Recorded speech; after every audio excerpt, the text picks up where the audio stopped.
A1, and behind me you can see this big badge here, the Porsche badge. I'm down at Porsche Colchester, and they have kindly invited me down to drive their brand new 911 Carrera S. Now, I don't have too much experience behind the wheel of Porsches, but I have been in the passenger seat on a fair few Tom Cayman army tricks. I'm not sure whether you remember that one, but it was matte grey, crazy loud.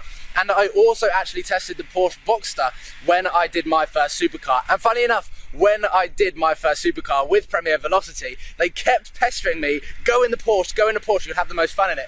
And I just wanted to do the Lamborghinis, the C63, the Nissan GTRs. And when I went in the Porsche Boxster, I was blown away by the performance. And it seems that everyone that experiences Porsche before weren't big fans, but as soon as they've experienced it, whether that be from the driver's side or the passenger side, they fall in love and realise why they are so popular. Porsche have given me the keys to a 2016 911 Carrera S in Guards Red.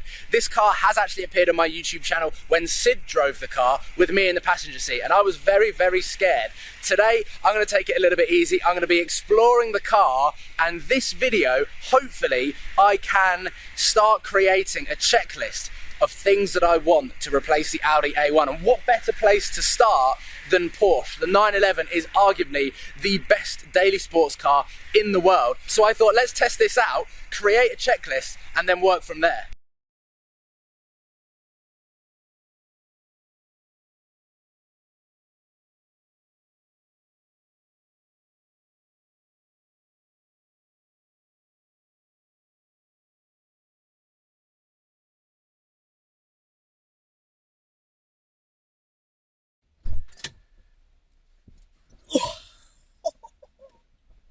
I feel like I'm living a bit of a dream at the moment. I have just been given the keys to this brand new 2016 Guards Red Porsche Carrera 911 S, brand new. I am learning this on camera for the first time. Richard kindly offered to do a sort of handover style to show me how things work, and I said, show me how to put it in drive and I'll learn the rest. I have to start moving this seat around a little bit. How do you do this? Like that. Okay, so first impressions, incredibly comfy. Turn the key. Let's get the aircon on the go, because it is, with the sun out, very, very warm. Fell off the brake, and we're moving. How exciting! I didn't check my mirrors. Oh, it looks good in the reflection of the Ferrari dealership there. Okay, immediate impressions are, firstly, the seats are very, very comfortable. The amount of visibility and light entering this car is like I've never experienced. We've got a sunroof here, we've got windows all around, which just makes everything under natural light incredibly light. This video is to try and work out what I want as a replacement to the Nuke. Like I mentioned, I have been posting on Twitter all sorts of cars from all ends of the spectrum: RS3, TTRS, BMW M4, Maserati Gran Turismo. I haven't posted many Porsches. However, I did post a Porsche Cayman, and a lot of people suggested that. One thing that I will immediately say from driving this car is this specific car, the 911 Carrera S brand new, is way out of my budget. The idea of this video is to take the best sports car daily ever to exist, which is this car, in my eyes, the 911, and work out things that I can take from this car, things that this car is missing in terms of what I need in my life. And that is how I'm going to come up with a list of things that I want to be able to tick off when I select replacing the Audi A1.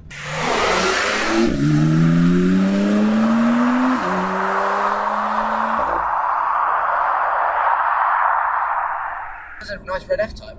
Oh, red crew. V6, lovely. It's so easy to drive. The gearbox, I cannot feel a gear shift. I have not felt a gear shift yet, and I'm in 6th gear. But the ease of use to drive and the direct steering of just nimbling around roundabouts and onto a motorway, I know that that is not putting the car to any sort of test whatsoever. But it's so easy. 7th gear. I haven't felt a gear shift. I feel the gear shift slightly in the AMG GTS. Ever so slightly, I can feel the gearbox working. In this car, you can't. So now we're cruising, and I can imagine off camera, I'll be cruising with the music on. Tons of visibility. super smooth suspension, plenty of power on my right foot whenever I need it, whenever I'm looking to do that overtake. All of the power that I will ever need is right there. And because the engine sits over the rear wheels, I've got so much weight over the rear wheels that in the dry, in the heat, I'm not going to lose traction, even though this is a rear wheel drive car. So I'm already thinking in my head, yes, this is the perfect daily, but am I basing my daily on this specific setup?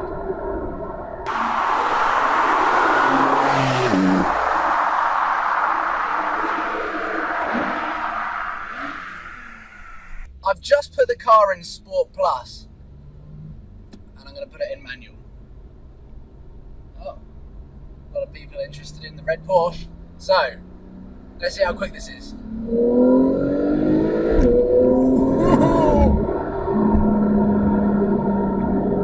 Plenty of power. The thing with Porsche is that it is power delivery that I have realised over my brief experiences with the 911 Turbo S and this car, is that how worryingly easy it is to climb up the miles per hour. That's the scary thing, and how easy it does it as well. I'm going to put it back into drive.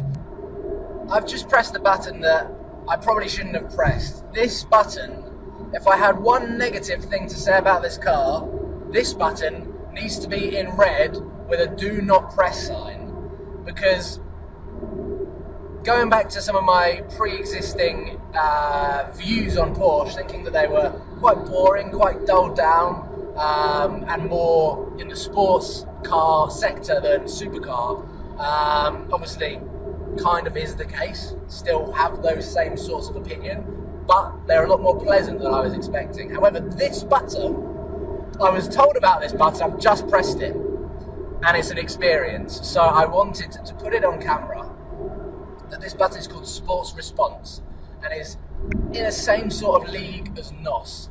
This button here gives you a 20-second boost of all of the performance and turbo power that you can have on a car. It gives you 20 seconds of it for you to hoon. Ready? I'm going to press this button now and you'll hear the car.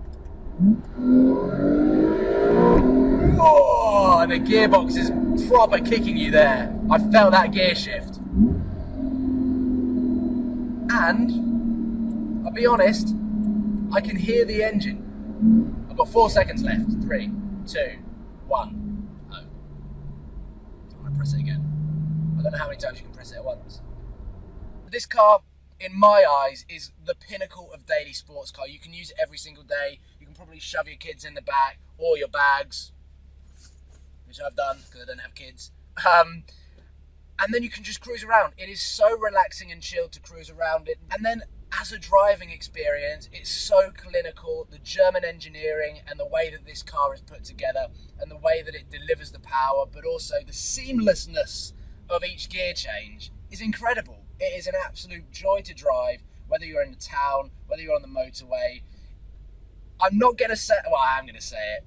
The Nuke, in my eyes, for the price point, is possibly the best car that you can buy because it is stable on the motorway. It's a good cruiser. My car didn't have cruise control. This is just a beefed up version, and obviously a fundamentally much, much more expensive version than the A1. But I feel like I can throw this car around just like I did with the Audi A1 because it's so capable. Now let's move on to what am I looking for taking out of this car? What am I going to be looking for as a Nuke replacement? Number one, the most important thing is that it needs to be a good cruiser. It needs to be a good GT car. It also, number two, it needs to look good as well. It needs to stand out because the A1, even though it was all blacked out, which is normally the stealth approach, it did stand out. It looked amazing. And every time I parked up, I always turned around to look at it, which is an important factor. When owning a car, you know you've made the right decision if every time you park it, you turn around and look at it. And sometimes take a photo. I think the interior is obviously a very important element to the car because you're spending so much time in the car, the modern technologies and the whole interface. I have mentioned in this video before that I do want a different brand from Audi and Mercedes purely so that I can explore it and so that we can go on a journey together, learning about the car, learning what different buttons do, learning different, well, here it's touchscreen and I've got all of this virtual cockpit stuff up here. That's really cool to explore. So I think I'm going to try and step away from Audi and Mercedes. I will obviously test them, and if I fall in love again with the RS3, or I get the opportunity of driving a TTS or a TTRS and fall in love with that, then obviously my heart will always do the talking. If I fall in love with a car, then that is the car for me. But I am going to be looking at other manufacturers as well, Porsche, BMW, along with a few others. Back down with a sun visor. It needs to have a sun visor. My new daily needs to have a sun visor. It's going to be a lot of fun, and hopefully you can join me on the journey and get excited with me. Leave a comment in the comment box on what you want to see on this very casual series of trying to find the ultimate daily sports car, daily hot hatch, whatever it is that I end up buying to replace the Nuke. It has to live up to the Nuke's expectations. It was a phenomenal car. I'm going to be sad to see it go, but at the same time, I am